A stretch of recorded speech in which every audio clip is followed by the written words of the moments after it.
J'ai tenté un truc un peu fou, trouver un client grâce à une vidéo virale sur les réseaux sociaux. Pas de prospection, pas de DM, juste un contenu qui buzz. Est-ce que ça va marcher?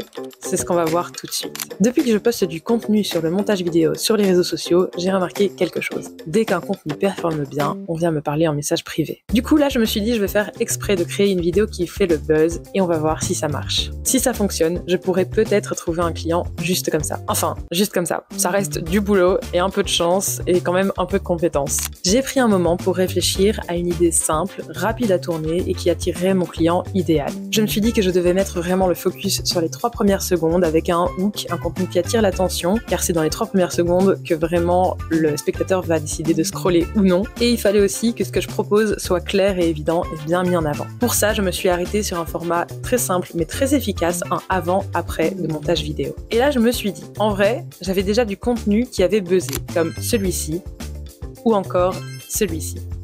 Et au niveau de l'habillage, j'avais pas encore tout à fait trouvé mon style. Au début, j'étais partie sur un fond assez coloré avec du violet et du bleu. Ne me demandez pas pourquoi.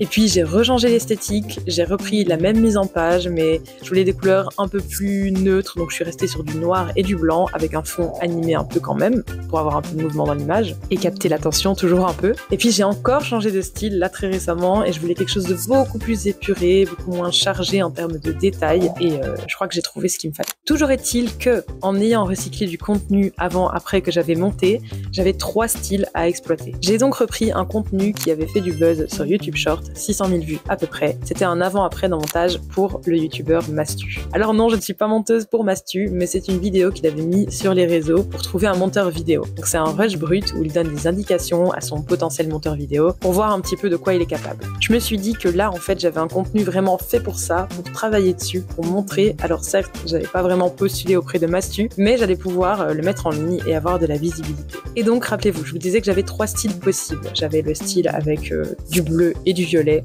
Ça, on laisse totalement tomber, mais c'est ce qui avait marché avec 600 000 vues. Et donc là, j'ai repris le style en noir et blanc dans la même mise en page et je l'ai posté sur YouTube. Eh bien, est-ce que ça a marché? Oui. Sans plus de suspense. Du moins, ça a marché en termes de visibilité, puisque moins de 24 heures après, on est à peu près une vingtaine d'heures après que je l'ai posté, j'ai déjà 16 500 vues et 5 nouveaux abonnés, à peu près 200 likes, un petit peu plus, mais en tout cas, le contenu me donne de la visibilité, ça c'est sûr et certain. Avec cette même mise en page, j'ai posté le contenu sur TikTok, et là, on performe un peu moins bien, on est à 7 700 vues. Concernant le nouveau design beaucoup plus épuré que je veux mettre en place plutôt sur Instagram, et qu'au final, je garderai certainement pour les autres réseaux. Je ne l'ai pas reposté parce que je ne voulais pas non plus que ce soit beaucoup trop présent, beaucoup trop chargé et beaucoup trop recyclé. Alors oui, ça m'a donné de la visibilité. Maintenant, est-ce que ça m'a apporté de nouveaux clients? Il est un peu tôt pour le dire. Certes, j'ai eu des milliers de vues, mais je n'ai pas encore reçu de messages concrets. Ça ne fait que 24 heures, même pas, que j'ai posté ça, donc il faut aussi se laisser le temps. J'ai pas eu des messages tout de suite quand mes autres contenus ont fait le buzz. Et pourtant, il y a un moment donné où vraiment ça a pris une ampleur supplémentaire d'un coup.